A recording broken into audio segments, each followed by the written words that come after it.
Normalmente, pues se agendan webinars gratuitos, ¿verdad? Para las personas que quieran aprender sobre diversos temas de salud mental y el día de hoy vamos a estar abordando un poquito sobre qué es el duelo, ¿verdad? Entonces, vamos a hablar hoy sobre este tema de qué es el duelo, qué es lo más importante que se toma en cuenta dentro de este proceso, qué características pueden influir en la dificultad de procesar un proceso de duelo, ¿verdad?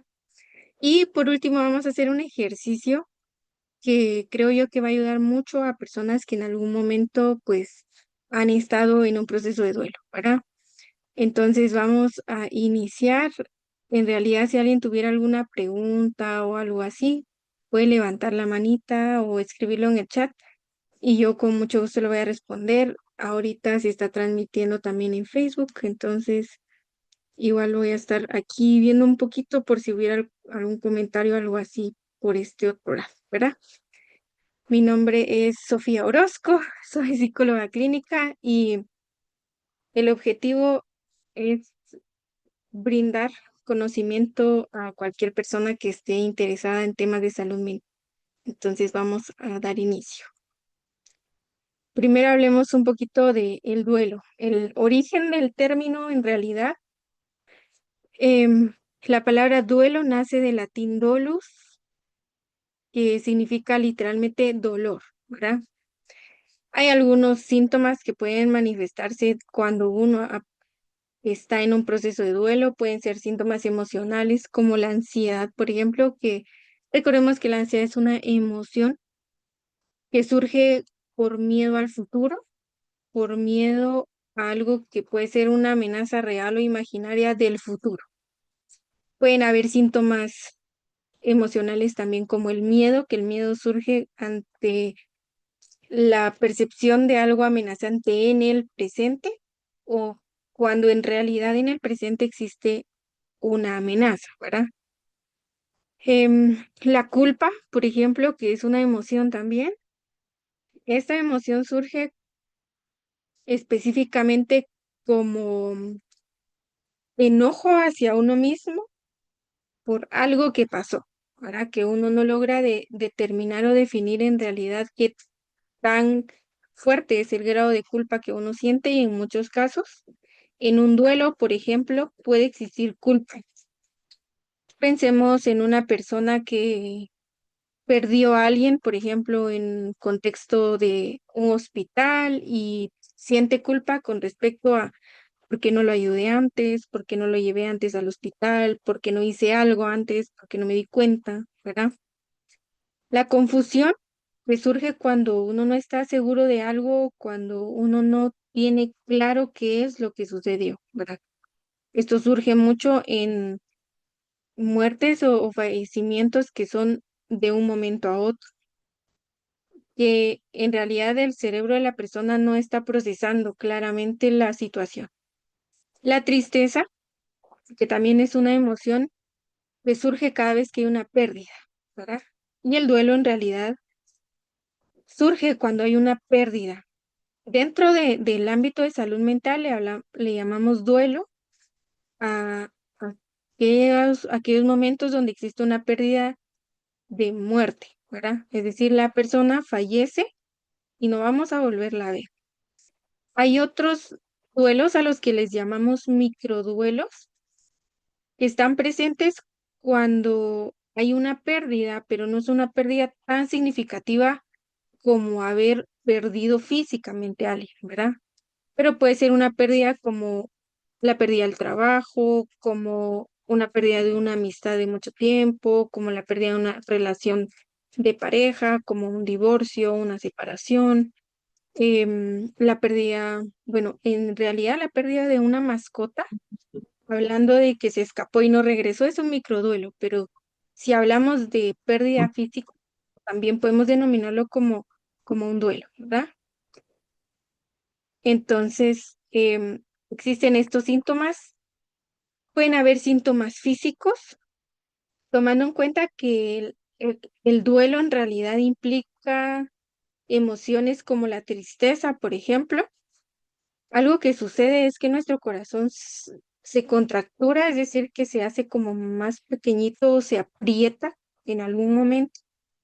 Y por eso es que nosotros sentimos presión en el pecho cuando hay alguna emoción muy fuerte, ¿verdad? Esto es algo que puede surgir cuando hay duelo. Síntomas físicos de otro tipo pueden ser, por ejemplo, síntomas característicos de algún ataque de pánico, como temblores, sudoración, taquicardia, aumento del ritmo de la respiración, por ejemplo, y algunos otros síntomas característicos de ataques de pánico. Pueden haber algunos otros con respecto a tensión, por ejemplo, dolores de cabeza, tensión en el cuello, en los hombros, ¿verdad? En la espalda, que son síntomas que podrían surgir en algún caso de duelo. ¿Por qué es importante hablar sobre esto del duelo? Porque el duelo se trata de una herida y cuando hablamos de algo como una herida física, por ejemplo, pensemos en, bueno, les voy a dar este ejemplo. Uno de mis hermanos se cayó hace unos días y tiene un raspón bien fuerte en la pierna, ¿verdad? Hoy justo teníamos que salir y me dice, solo tengo que esperar a que se seque un poquito porque no sé qué pasó, ¿verdad? No sé si no la limpié bien y está mojadito. Cuando yo me acerco a ver, estaba infectado, ¿verdad? Tenía un líquido amarillento así entre la herida y yo le digo, eso está infectado. Y me dice, sí, creo que sí, me dice. Entonces me dice, ¿qué es lo que se puede hacer? Y yo, bueno, entonces necesitamos agua oxigenada para limpiar y luego alcohol, ¿verdad? Entonces fui a traer agua oxigenada, le limpié y pues el algodoncito se veía así amarillento, ¿verdad? Porque había una infección, quizá no tan profunda, pero estaba iniciando, pienso yo. Y luego alcohol, ¿verdad?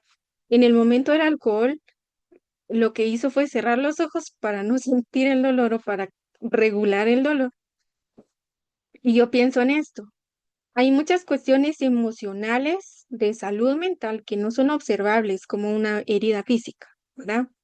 Como un raspón en el que yo siento dolor cuando me caigo, yo siento dolor cuando empiezas a salir la costra o cuando empiezo a limpiar porque para que no se infecte. Yo siento dolor cuando hay que retirar la costra porque se está infectando y hay que limpiar toda la herida. Y eso es algo físico, ¿verdad? Si alguien ve a una persona con una herida física, sería mucho más fácil empatizar con esa persona y ayudarle en ese proceso porque es una herida visible. Con el duelo, en realidad hablamos de algo así, aunque no sea observable. El duelo implica una herida, una ausencia, y en realidad no solo hablamos de algo emocional puramente, sino muchas estructuras de nuestro cerebro se ven implicadas en un proceso de duelo. Nuestro cerebro funciona en base a rutinas, en base a hábitos, y nuestro cerebro adhiere la información de la presencia de una persona o de una mascota, por ejemplo. ¿Y qué pasa cuando esta persona o esta mascota deja de estar presente? Para el cerebro esto es como un shock, porque el cerebro está tan acostumbrado a ver a esta persona todos los días, una vez a la semana, una vez al mes, de llamarlo, de hacer videollamadas, de que la mascotita y que el perrito sale corriendo todos los días y ahora nadie sale, ¿verdad? Y esto para el cerebro es un shock. Entonces se genera esa herida por la ausencia de una persona o de una mascota en este caso. Y como una herida física en realidad requiere tiempo para su cicatrización, el duelo también, ¿verdad? Entonces es importante reconocer que no es solo una pérdida y ya, ¿verdad? Sino es algo mucho más significativo y mucho relacionado a cómo funciona nuestro cerebro y a cómo se estructura la información en nuestro cerebro.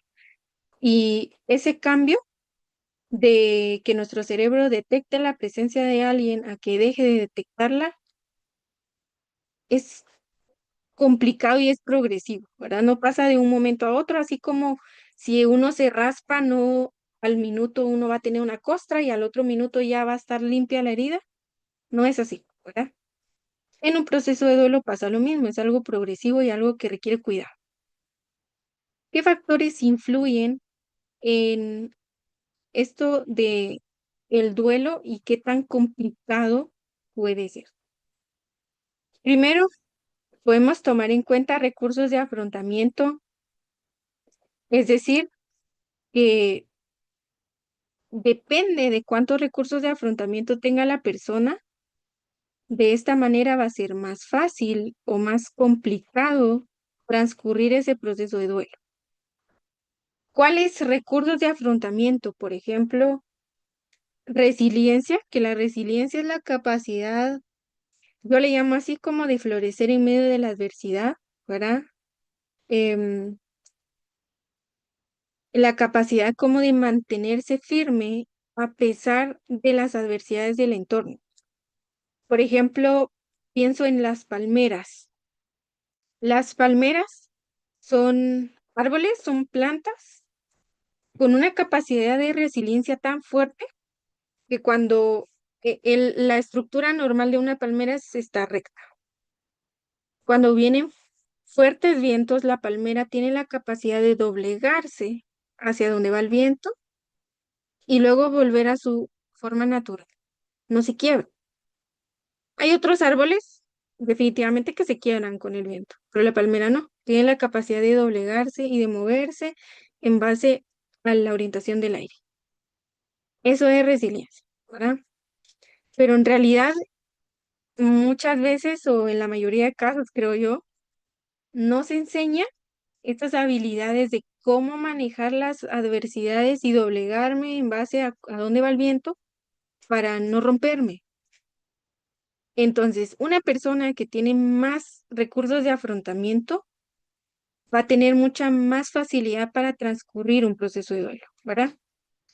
Otro recurso de afrontamiento podría ser una red de apoyo, por ejemplo. Una red de apoyo es un grupo de personas que están cerca de mí, que pueden ser parte o que pueden estar cerca de mí cuando hay una crisis. Esto es algo que en procesos de psicoterapia, por ejemplo, trabajamos mucho. Em, yo utilizo una plantilla donde tengo cuadritos, 6 cuadritos exactamente. El título de la plantilla es esto, mi red de apoyo. Y en cada cuadrito las personas van colocando el nombre de alguien y el número de teléfono de esta persona, 6 personas, quienes sean muy de confianza, con quienes yo pueda contar cuando estoy en un momento de aflicción o de debilidad o de sensibilidad emocional. Y la cuestión es recordar que hay gente alrededor, ¿verdad? Entonces, tener una red de apoyo ayuda mucho a afrontar un proceso de duelo. ¿Qué pasa con las personas que por el proceso de la pérdida se aíslan y nadie los busca y nadie los llama y nadie quiere salir con ellos? En este caso, esa red de apoyo se va quebrando y la persona se queda solitaria en algún punto y esto reduce la capacidad de afrontar un proceso de duelo. Entonces hay recursos de afrontamiento que van a permitir que una persona transcurra este proceso de duelo mucho más fácil que quien no tiene esos recursos, ¿verdad? Obviamente que la ausencia de estos recursos no significa que nunca voy a poder transcurrir un proceso de duelo, porque, por ejemplo, justamente en procesos de psicoterapia, esto es algo que se trabaja, ¿verdad? Se le dan a la persona estrategias para afrontar este proceso de la pérdida. ¿Qué otra cuestión podría influir en qué tan difícil es un proceso de duelo? Las circunstancias, es decir, cómo se dio la pérdida, ¿verdad? Por ejemplo, cuando es algo que sucede de la nada o de un día para otro o de forma inesperada, el proceso de duelo es mucho más complicado que un proceso en el que ya hubo un antecedente o un anuncio previo sobre que va a suceder la pérdida. Por ejemplo, cuando alguien recibe un diagnóstico terminal, por ejemplo, y el doctor le dice, mire, le queda un mes de vida, ¿verdad? Ya nuestro cerebro comienza a recibir esta información de, bueno, es un mes con la presencia de esta persona. Pero ¿qué pasa cuando de un momento a otro llaman y dicen, mire, encontramos aquí el cuerpo de la persona, por ejemplo, en un accidente, que es algo inesperado definitivamente? Nadie sale de su casa pensando que va a tener un accidente y que va a fallecer en ese punto. Y nadie de los familiares piensa, bueno, esta persona se va a ir, va a tener un accidente y ya no va a regresar. Entonces, cuando es algo inesperado, los procesos de duelo son más complejos o más difíciles de transcurrir, porque es este shock en el cerebro y es una cuestión donde hay que cambiar completamente la información a la que mi cerebro está acostumbrada y eso no es tan fácil, ¿verdad? En casos, por ejemplo, de duelos por suicidio, de personas que han perdido a alguien por suicidio, también hablamos de esos duelos inesperados, ¿verdad? No es algo que las personas tengan en contexto o en idea de que llegando a la casa encuentran a la persona o de que les llaman porque lo encontraron. No es algo que se espere, ¿verdad? Hay muchos casos, en realidad, esto ya es como en contexto de suicidio, pero hay un 90% de los casos de personas que cometen un acto de suicidio consumado que piden ayuda en algún momento. Pero es muy importante recordar que en realidad no se nos ha educado para detectar las señales de cómo saber si una persona está pasando por un proceso en el que piensa quitarse la vida, ¿verdad? Entonces, por esta razón es que en muchísimos casos es algo inesperado porque no se enseña o no se informa sobre cómo detectar señales o cómo poder diferenciar si es algo que va más allá pensando en que la persona ya quiere cometer alguna actuación, ¿verdad? Otra cuestión que puede afectar a esa complicación del proceso de duelo es el tipo de vínculo que existe. Em, Se toma en cuenta que hay diferentes duelos que son más complicados. A estos duelos se les llama duelos especiales porque son duelos que van a ser más complicados que cualquier otro duelo. Por ejemplo, no sé, pensemos que un amigo o una amiga de nosotros fallece. No era un amigo o una amiga tan cercano a nosotros, no era alguien con quien convivíamos todo el tiempo, pero sí teníamos algo que nos conectaba. Ese duelo no va a ser tan complicado, tan doloroso como perder a un hijo, por ejemplo. Se toma en cuenta que en cuestión de vínculos, los dos duelos más complicados son los duelos donde se pierde al cónyuge o a un hijo, porque según el ciclo de la vida se toma en cuenta que uno como hijo va a estar cuando los papás fallezcan, cuando los abuelos fallezcan, cuando los bisabuelos fallezcan, pero no de un hijo, ¿verdad? Entonces, los duelos, cuando se habla de la pérdida de un hijo, pueden ser mucho más complicados que hablando de esto que yo les decía, como un amigo que no es tan cercano a mí, ¿verdad? Con respecto al cónyuge, se toma en cuenta que em, en, en todas las generaciones anteriores las personas vivían casadas más de la mitad de su vida, ¿verdad? O muchas parejas ya viven juntos más de la mitad de su vida. Entonces es un vínculo muy fuerte, ¿verdad? Y es un vínculo, de esto se habla mucho porque uno no elige a papá y a mamá, por ejemplo, uno no elige a los hijos que va a tener, pero sí elige a la pareja. Y esa elección influye mucho en el vínculo. Entonces, perder a una pareja, perder al esposo, a la esposa, eso implica un proceso de duelo mucho más complicado. Y esto, los recursos de apoyo, que en este caso, esto de la red de apoyo es parte de los recursos de afrontamiento que yo les mencionaba hace un momento. Tener una red de apoyo es importante en cualquier proceso de salud mental, no necesariamente en un duelo, pero en un proceso de duelo por toda esta reestructuración neuronal que debe surgir en nuestro cerebro a partir de la ausencia de la persona, si es mucho más importante o eh, mucha la influencia que esta red de apoyo va a generar en la persona para ayudarle a afrontar el proceso y que no sea tan doloroso como sería si estuviera solo. Hablemos un poquito de las etapas del duelo. Esto surge en base a la psiquiatra Elizabeth Kubler-Ross. En Guatemala hay instituciones que trabajan y se han capacitado con el Instituto de Elizabeth Kubler-Ross, que es un instituto que aborda capacitación con respecto al duelo, al abordaje del duelo, terapeutas capacitados en procesos de duelo. Y ella define que el duelo se conforma de 5 etapas.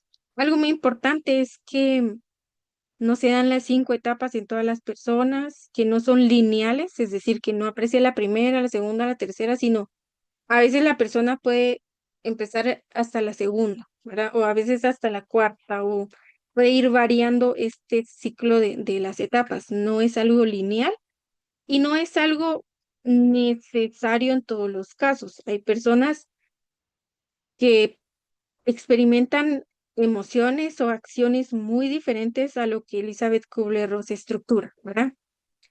Y algo a tomar en cuenta es que estas etapas ella las orienta a la pérdida física de alguien, no a los que llamamos microduelos, ¿verdad? Sino al duelo primario o al duelo como el fallecimiento de alguien importante. La primera etapa que ella menciona es la negación.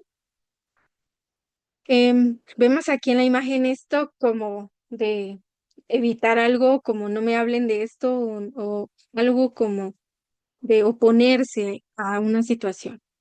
La negación en realidad surge y no es algo consciente. No es que la persona diga, yo no estoy dispuesto a aceptar que mi papá falleció. No es que la persona piense en, yo no acepto esta realidad de que mi hermano no va a volver. En realidad no es algo así. Y esta negación surge justamente por ese shock en nuestro cerebro, ¿verdad? Nuestro cerebro, digamos que bloquea la información de lo que está sucediendo en realidad y provoca un impedimento o un obstáculo en el recibir toda la información nueva sobre la pérdida. En la negación, entonces la persona niega la realidad, ¿verdad? O no acepta la realidad y no es algo consciente, ¿verdad? Pueden haber muchas personas, por ejemplo, eh, en procesos de los funerales o los velorios, por ejemplo, en donde se toma en cuenta, bueno, esta persona no está llorando porque no le importa entonces si se murió su mamá o no le importa si falleció su hermano. Y en realidad no es eso, ¿verdad? Hay muchas personas, por eso se le llama que están en shock y solo están viendo, están sentadas y están aparentemente tranquilas, pero en realidad su cerebro no está procesando en realidad lo que está pasando. Y por eso la persona no reacciona a esto, ¿verdad? Hay personas que al mes, a los 6 meses, comienzan a reaccionar de lo que pasó y entran en ese proceso de sentir dolor. Anteriormente no, pero por lo mismo de que el cerebro bloquea esta información como una forma de proteger a la persona por el exceso de dolor que podría sentir la persona si viera la realidad de la pérdida. La siguiente etapa es la ira y aquí vemos a esta persona enojada, ¿verdad? Molesta. La cuestión de la etapa de la ira es que la persona se molesta y trata de buscar culpables. Y aquí puede ser ira o puede ser culpabilidad cuando se dirige hacia mí mismo, ¿verdad? Por ejemplo, esto que yo les decía hace un ratito, como yo lo hubiera llevado antes al hospital, o yo me hubiera dado cuenta antes, o si yo hubiera llamado antes para ver cómo estaba, o si hubiera dicho que sí lo operaran en ese momento, o cualquier cosa con respecto a mí es ira hacia mí, ¿verdad? Y eso se traduce como culpa. Pero la ira también puede ir dirigido a otras personas. Por ejemplo, pensemos en un fallecimiento por un accidente. Las personas en muchas ocasiones piensan es que si no hubiera sido el del otro carro que se mete en este carril, o si el que traía y venía manejando el camión no hubiera dado la vuelta de esa manera, o ¿verdad? Como buscando, ¿por qué no lo llevaste antes al doctor? ¿O por qué no nos avisaste que estaba enfermo? ¿O por qué? En esta etapa, según Elizabeth Kubler-Ross, la persona trata de buscar culpables y se enfrasca tanto en buscar culpables. Y algo que sucede en esta etapa es que la persona puede aislarse de los demás porque esa emoción muy insistente de enojo puede generar irritabilidad en otros, ¿verdad? Entonces, las personas comienzan a alejarse. Esto es lo que pasa aquí. Otros se alejan, ¿verdad? O yo me alejo porque, por ejemplo, la culpa podría traer la idea de yo no merezco vivir porque yo lo maté, ¿verdad? Porque yo no me di cuenta a tiempo o porque yo no lo llevé al doctor a tiempo o cosas así. Entonces, en este caso es enojo hacia mi persona o hacia otras personas que en algún momento pudieron estar involucradas en el proceso de la pérdida. Luego tomamos en cuenta la etapa de la negociación. En la negociación lo que la persona busca, según Elizabeth Kubler-Ross, es negociar o intercambiar la pérdida por algo distinto, ¿verdad? Yo recuerdo la frase de alguien y me dijo, yo le dije a Dios que era preferible que yo me muriera y que yo me enfermara grave y no esta persona, porque esta persona no merecía morir. Y esto de la negociación sucede mucho de esta manera, como se los estoy diciendo, cuando hay un diagnóstico previo, ¿verdad? Hay un diagnóstico terminal y muchas personas pueden decir como yo prefiero morir y no que esta persona muera, o Dios, por favor, llévame a mí, pero no a mi hermano, o saben que yo he hecho tantas cosas mal y yo merezco morir, pero esta persona no. Esa negociación muchas veces se toma en cuenta antes del fallecimiento cuando existe un diagnóstico terminal. En algunos otros casos, cuando la muerte ya ha surgido y ya no hay forma de buscar intercambiar, ¿verdad? Esto de la negociación se escucha mucho con esta palabra, hubiera. Hubiera ido antes al hospital, hubiera dicho que sí lo operaran, hubiera estado más cerca, lo hubiera llamado más veces, la hubiera visitado más seguido, le hubiera llevado flores cada vez que la podía ver. No sé, ¿verdad? Ese hubiera es como una forma en que nuestra mente trata de negociar que si hubiera hecho esto, tal vez la pérdida no hubiera surgido, o si hubiera hecho esto, no dolería tanto como está doliendo, ¿verdad? Entonces es una forma como de buscar intercambiar la muerte o la pérdida de esta persona por mi propia vida, o cuando ya ha surgido el fallecimiento, tratar de cambiar las cosas que hice antes o que dije o que no hice o que no dije con tal de sentirme diferente o no sentir el dolor tan fuerte o que la pérdida no se hubiera dado, ¿verdad? La cuarta etapa es la de depresión. En este caso, em, esto es muy importante, no hablamos de un trastorno depresivo, ¿verdad? La depresión en realidad es un estado de ánimo de tristeza persistente, pero no necesariamente implica un trastorno depresivo o una enfermedad de salud mental de tipo afectivo. La depresión es este estado donde yo estoy triste de forma persistente. Hablamos de que mucho más tiempo de lo normal estoy triste. Y esto puede observarse por medio de llanto, por medio de aislamiento, por ejemplo, por medio de falta de motivación, por medio de situaciones que ya no disfruto y antes sí. Ahora, en este caso, decimos que no es un trastorno depresivo en realidad porque esta etapa de depresión es normal en un proceso de duelo. ¿Ah? Un proceso de duelo es algo que duele, implica una pérdida y recordemos que la tristeza es una emoción que surge cuando hay una pérdida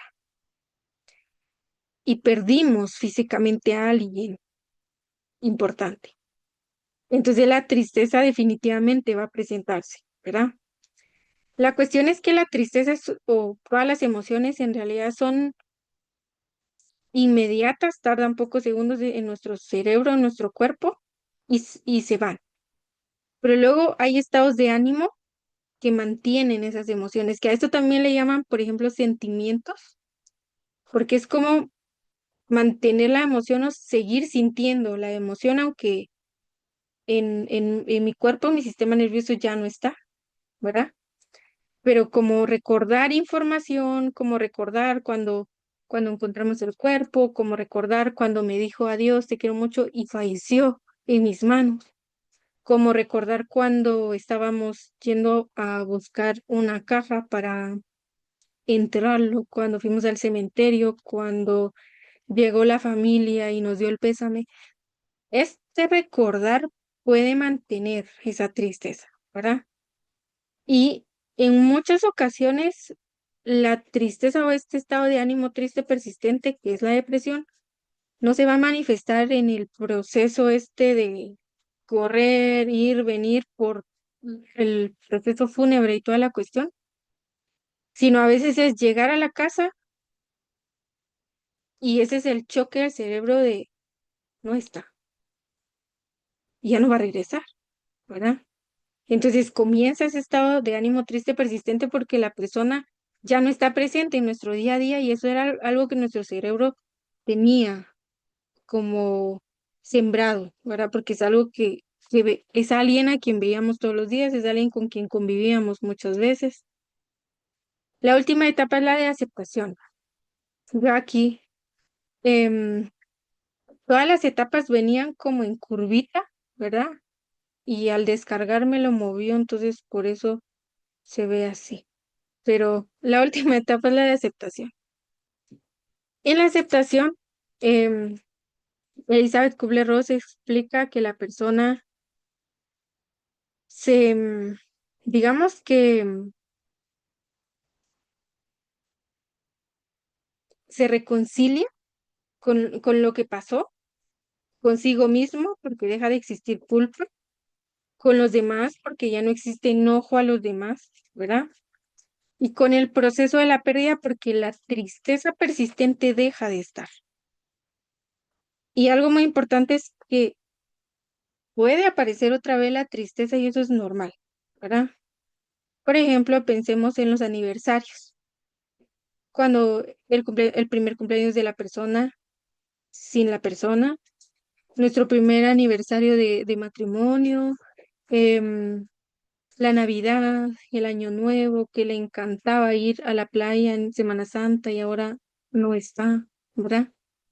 Todas esas primeras veces, en muchos casos pueden generar tristeza, pero ya no es una tristeza tan persistente, ya no es una tristeza que nos elimine la motivación, ya no es una tristeza que afecte significativamente lo que hacemos, ¿verdad? Entonces, en la aceptación lo que sucede es que la persona no es que deje de sentir emociones, sino que acepta estas emociones relacionadas a la pérdida como parte de su vivencia. Y hay algo muy bonito de cómo describir el duelo y la cuestión es que, digamos que el duelo no va reduciendo con el tiempo, sino que nosotros vamos creciendo en capacidad de afrontamiento, en red de apoyo, en habilidades de resiliencia, vamos creciendo con ese duelo, con ese dolor adentro. Ese dolor en realidad nunca se va. Y esto es algo muy importante, por ejemplo, hay personas que dicen es que, no sé, ¿verdad? Ahorita son 20 años de que mi papá falleció y estoy tan triste porque en este punto yo estoy por casarme, por ejemplo, o en este punto yo acabo de comprar mi casa, o no sé, y no está él. Y vuelven emociones y vuelve a sentirse dolor, y hay muchas personas que dicen, pero que me duele, si ya pasaron 20. Y esto es algo muy importante, el dolor. Y el dolor siempre habla de que hay algo que nos importa. Y yo esto es algo que le digo a mis pacientes porque si a mí me deja de doler algo, significa que ya no me importa. Obviamente que hay dolores que no son sanos, ¿verdad? Porque hay dolores que me impiden continuar con mi vida, pero hablando del duelo como tal, de estas personas muy significativas para mí, es normal sentir dolor. Obviamente el dolor ya no es tan fuerte como era antes, ¿verdad? La tristeza ya no es tan persistente como era antes. La falta de motivación ya no está como los primeros días, ¿verdad? Pero ese dolorcito, ¿verdad? Esa presión chiquita en el pecho vuelve. Y la cuestión es que esa persona sigue siendo importante para mí, ¿verdad? Y yo me pregunto esto, por ejemplo, yo digo como alguien que perdió a su papá, por ejemplo, ¿cómo va a dejar de importarle su papá? Porque era su papá, ¿verdad? Alguien que perdió a su hermano,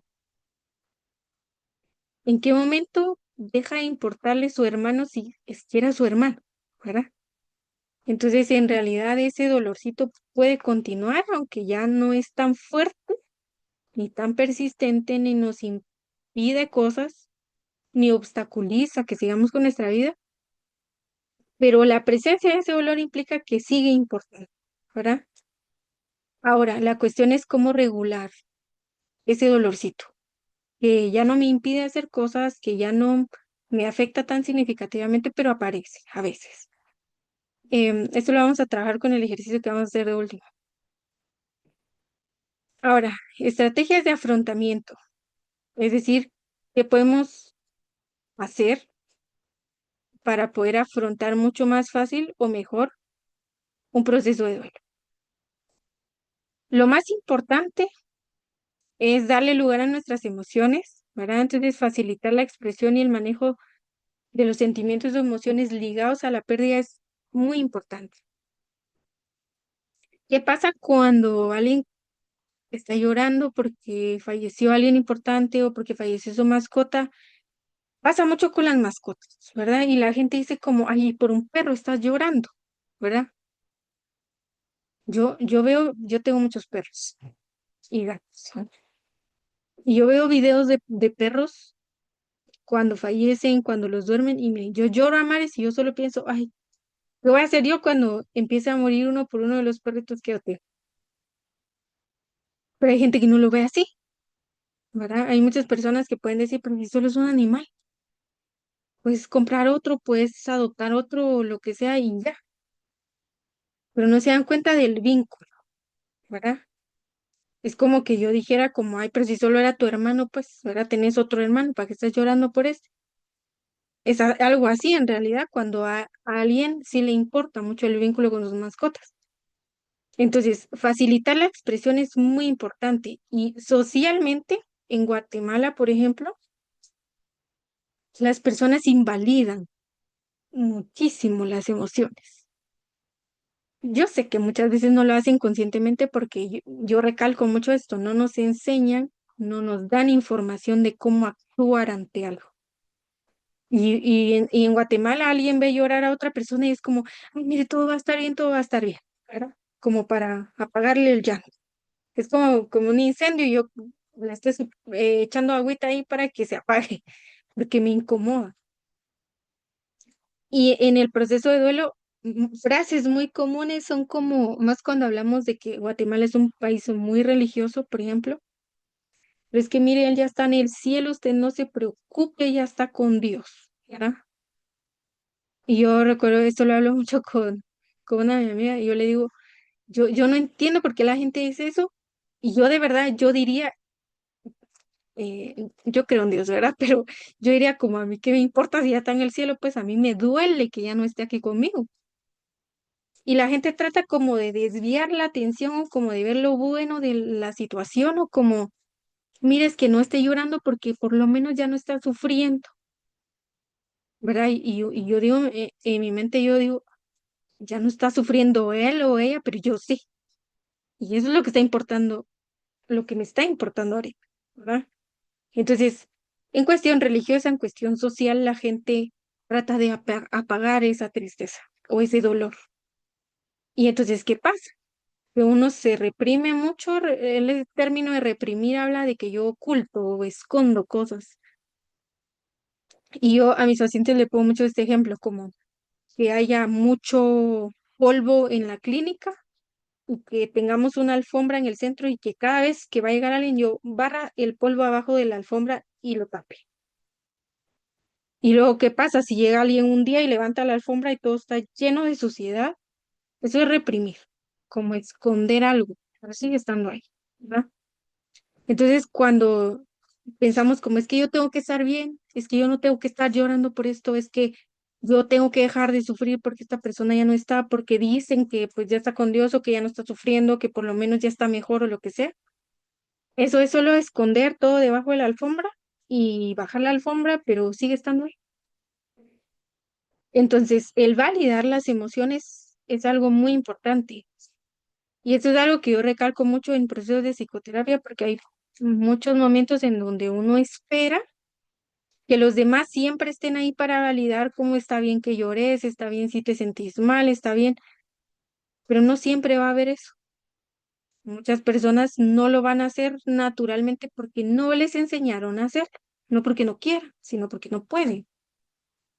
Entonces, es importante recordar si yo estoy validando las emociones que siento, si yo le estoy dando lugar a lo que estoy sintiendo, si yo estoy permitiéndome sentir el dolor de la pérdida, o si yo estoy como, es que no tengo que sentirme mal, es que yo tengo que estar bien, es que yo tengo que continuar. Yo sé que sí, es importante continuar, es importante seguir con mi vida, es importante hacer cosas que a mí me gustan, pero llega un momento en donde eso es posible, ¿verdad?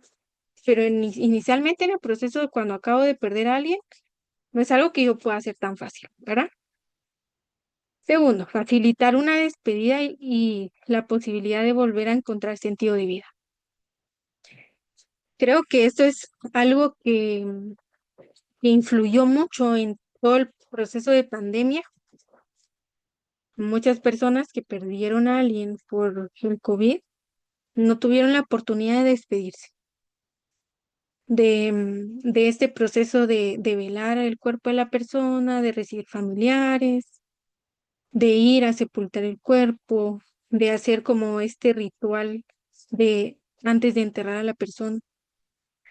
No es algo que se permitió durante el proceso de pandemia. Entonces, ese impedir una despedida afecta mucho al proceso de duelo, pero en realidad no es algo que no se pueda trabajar, ¿verdad? Por ejemplo, en procesos de psicoterapia se trabaja muchas veces de forma imaginaria, ¿verdad? Eso ayuda un montón a las personas a descargarse de esa idea de es que no le dije adiós, es que no lo velé, es que, ¿verdad? Todo ese proceso. Entonces, facilitar una despedida y tomar en cuenta que cada uno se va a despedir de la persona que ama o de su mascota muy diferente a como lo haría cualquier otro, ¿verdad? Entonces, dejarle a cada uno ese tiempo es importante. Por ejemplo, cuando se está velando a alguien, se tiene mucho esta cultura como de acercarse al ataúd y hablarle a la persona, ¿verdad? Como decirle adiós y todo lo que uno quiera decirle. Eso en realidad ayuda mucho al proceso. Luego, promover apoyo emocional de otros miembros de la familia. Y esto va anclado al número uno porque la cuestión es, está bien, yo entiendo que en mi familia no es normal validar emociones y que todos le huyen al dolor. ¿Qué pasa si yo empiezo a abrir esos espacios en donde hablemos de lo que pasó? ¿Cómo te sentís con que mi abuelito falleció? ¿Y cómo te sentís tú? Y no sé, ¿verdad? La cuestión es cómo promover ese espacio de hablar sobre lo que uno siente. Y esto creo que es muy importante En cuestión de varones, para las mujeres es mucho más fácil llorar, ¿verdad? Em, y expresar. En algunos casos incluso nos tachan como de hipersensibles porque lloramos por todo, pero es mucho más fácil porque socialmente una mujer triste no es gran cosa, pero un hombre triste es como, ay, ya es una niña porque está llorando, ¿verdad? Los niños no lloran, es una frase que le siembran a los varones desde que son chiquitos. Entonces hay muchos varones que tienen más dificultad para afrontar procesos de duelo porque no se les ha permitido llorar o sentir tristeza. Entonces es importante que nosotros aperturemos esos espacios, ¿verdad? En lugar de reírnos porque el tío está llorando por el abuelito, abrazarlo, ¿verdad? O decirle, está bien, si está triste, lloremos juntos, ¿verdad? Ahora, ¿cuándo pedir ayuda? Esto es muy importante porque yo les digo, el sentir dolor es normal, el sentir tristeza es normal, este estado de ánimo depresivo es normal, pero no es normal cuando ya va 1, 2, 3, 5, 10, 20 años y sigue todo en el mismo nivel, en la misma frecuencia. Eso no es normal, ¿verdad? Entonces, en primer lugar, cuando predominan sentimientos de soledad, de mucha tristeza, ira y culpa eh, por más de un año, ¿verdad? El primer año es considerado normal o sano porque vienen todas esas primeras veces que yo les digo, el primer cumpleaños, la primera Navidad, la primera Semana Santa, el primer aniversario. Es sano dentro de ese lapso de un año. Pero más allá, cuando los sentimientos aún persisten, es importante tomar en cuenta pedir ayuda. Dos, cuando hay imágenes intrusivas sobre la persona, yo sueño constantemente con la persona, yo tengo imágenes recurrentes de la persona. ¿Y qué pasa con esto? Yo tengo incapacidad o me siento imposibilitado para continuar con mi vida, para poner atención en una reunión laboral, para prestar atención en la universidad, para hacer mi tarea, para estudiar, para cocinar. Y cuando llovía se quemó todo porque estaba pensando en la persona. Esto es importante tomarlo como una alerta, ¿verdad? Número tres, deseos intensos de encontrarse con la persona fallecida o imitarlo excesivamente. Esto de deseos intensos de encontrarse con una persona fallecida viene, o dentro de esto viene oculto la idea de querer morir. Por ejemplo, yo recuerdo a alguien hablando como de mascota y la frase era como, se va esta mascota y yo me voy detrás de la mascota. Eso lleva mucho, incluido la idea de querer morir o de hacerle creer a mi mente o que mi mente me hace creer a mí que yo no voy a ser capaz de seguir con mi vida sin esta persona. Esto es muy importante tomarlo en cuenta. Cuatro, cuando existe la idea de que continuar con la vida implica un sentimiento de abandono o traición a la persona querida. Esto se relaciona mucho cuando yo me siento culpable por la pérdida. Por ejemplo, yo no llevé a mi abuelito al hospital luego, yo lo tenía bajo mi cuidado y no lo llevé con tiempo de antelación, entonces yo no merezco vivir. Porque si yo vivo, ¿cómo voy a estar viva si él murió por mi culpa? ¿Verdad? Entonces, estas cuestiones son algo que trabajar porque en realidad esto ya no es tan sano. Ahora, un ejercicio, vamos a usar el chat, ¿verdad? Yo quisiera que en el chat vayan, bueno, las personas que han perdido a alguien cercano, vamos a tomar este espacio para ustedes. Yo quisiera que en el chat escriban así rapidito qué emociones sienten cuando recuerdan a esta persona. Sienten enojo, sienten miedo, sienten frustración, sienten tristeza, sienten culpa. ¿Qué emoción sienten cuando recuerdan a esta persona? Escríbanlo en el chat.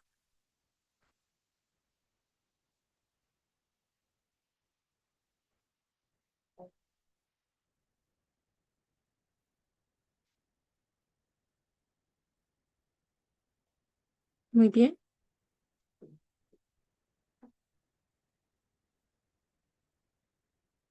Ahí escriban en el chat esa emoción que sienten. Ahora, traten de ser conscientes de qué sensaciones físicas sienten, que sienten en su cuerpo. Sienten que su respiración es más fuerte, sienten presión en el pecho, sienten dolor, sienten temblor en las manos, sienten sudoración. ¿Qué es lo que sienten físicamente cuando recuerdan a esta persona?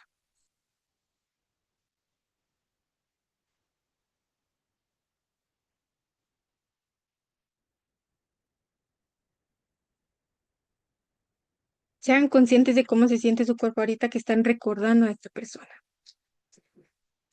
Muy bien, tomen en cuenta esto. Si están en un espacio eh, de confianza, podríamos decir, o en un espacio seguro, lloren, ¿verdad? Quienes sienten ganas de llorar, lloren.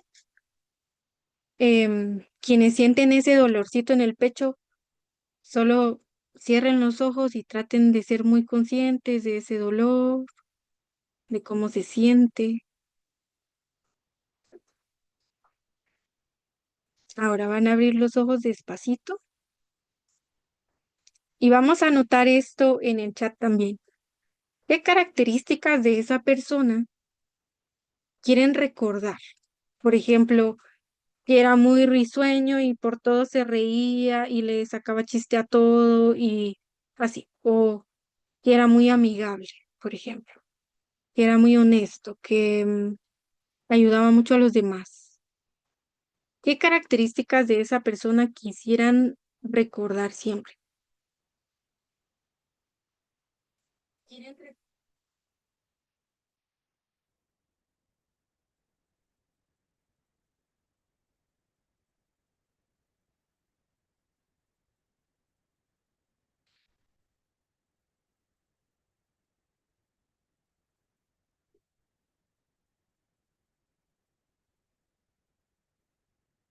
Ahora, pensemos en esto. ¿Qué es algo que ustedes quisieran retomar en su vida, tomando en cuenta esas características de esta persona? Por ejemplo, no sé, quizá desde que esa persona falleció van al trabajo y ya no disfrutan trabajar. Por ejemplo, leí acá que alguien colocó la paciencia a esa persona. ¿Qué pasaría si yo ahora quiero retomar la capacidad de disfrutar mi trabajo siendo paciente? Por ejemplo, la sonrisa, o que se reía mucho, qué cosas dejaron de hacer o qué cosas quisieran comenzar a hacer y están dispuestos a hacerlo sonriendo. Piensen, por ejemplo, alguien coloca acá como servicial. ¿Qué cosas quiero empezar a hacer o qué cosas quiero retomar de ahora en adelante para ser servicial como era esta persona?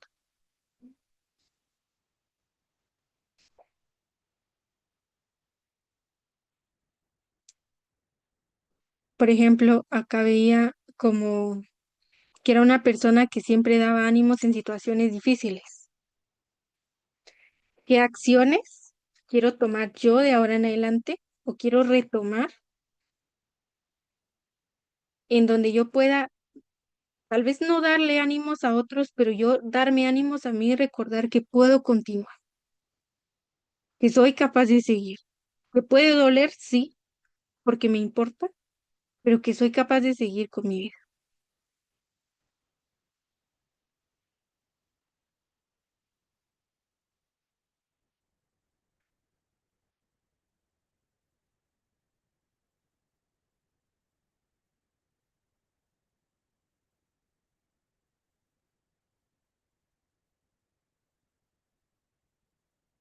Quiero que piensen en algo, por ejemplo, acá hay algo importante como verme en el futuro con esta persona o ver mi futuro con esta persona al lado mío me da calma. Piensen en qué acciones, qué actividades podrían tomar o retomar de ahora en adelante como para sentir calma. No sé, quizá escuchar música, quizá salir a caminar, quizá salir con un amigo.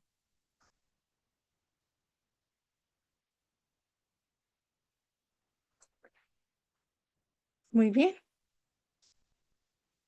Ahora, quiero dejarles este recordatorio acá, un recordatorio para ustedes que en algún momento han perdido a alguien significativo. Me gustó mucho esta frase, encontré la primera parte, pero la completé acá y es esto como mereces vivir una vida bien vivida en memoria de quien amas. Y por esto la cuestión de, en primer lugar, reconocer qué emoción siento, en segundo lugar, como darle espacio a esa emoción en lo físico, ¿verdad? En tercer lugar, recordar qué memoria quiero mantener de esa persona, que era amable, que era servicial, que sonreía mucho, que era muy amigable, y recordarle a mi mente que merezco vivir una vida bien vivida y que en realidad no es que vayamos a olvidar a esa persona, porque cada vez que yo sea paciente recuerdo cómo mi mamá era paciente, porque cada vez que yo ayudo a alguien más recuerdo cómo mi papá ayudaba a alguien más, porque cada vez que yo soy amigable con alguien recuerdo cómo mi hermano era muy amigable. Entonces, esto es muy importante recordarle a nuestra mente, que merecemos vivir bien y no por vivir bien estamos dejando a un lado a la persona, sino que lo estamos memorando o estamos manteniendo su legado, si quieren verlo así. Y eso es algo que todos merecemos, ¿verdad? Yo les mando un abrazo a todas las personas que han perdido a alguien. Em, Recuerden que ese dolor en realidad va a dejar de ser tan excesivo en algún momento. En algún momento van a tener mayor capacidad para disfrutar su vida. En algún momento van a tener más capacidad como para recordar sin que esto impida muchas cosas. Y si ya lo están haciendo, me alegra mucho. Creo que al final es recordar que quizá ese dolor no va a dejar de estar en algún momento para siempre porque la persona importa, pero que somos capaces de vivir bien siempre recordando a esa persona. Em, yo les agradezco mucho por haber estado conectados hoy y por haber compartido conmigo en el chat.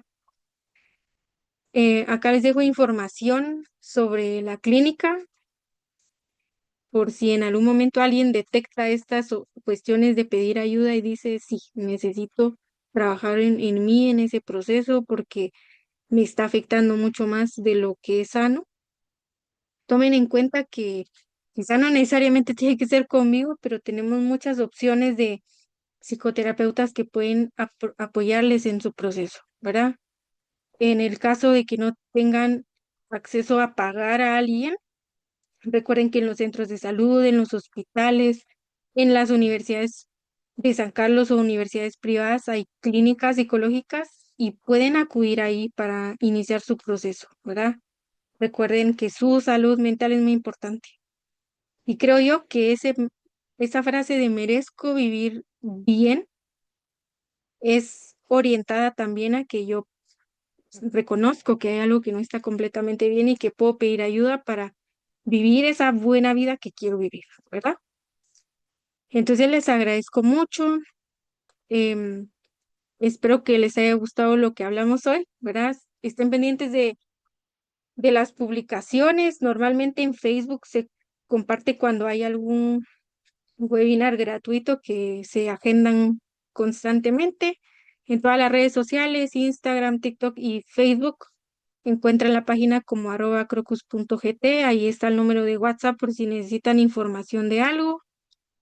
El correo electrónico también. Como forma opcional, pueden recibir el diploma de participación y también recibir material digital alrededor del tema del duelo por 50 quetzales, ¿verdad? Entonces, si alguien quiere obtener esto, puede escribirme en el WhatsApp para que le mande la información y si no, pues yo espero que hayan disfrutado mucho este taller o este webinar em, y pues espero compartir con ustedes próximamente también. Entonces, les deseo una buena noche, que puedan descansar bien, que tengan un buen resto de semana. Gracias por sus mensajes también acá. Les mando un abrazo. Nos vemos en un próximo evento. Feliz noche.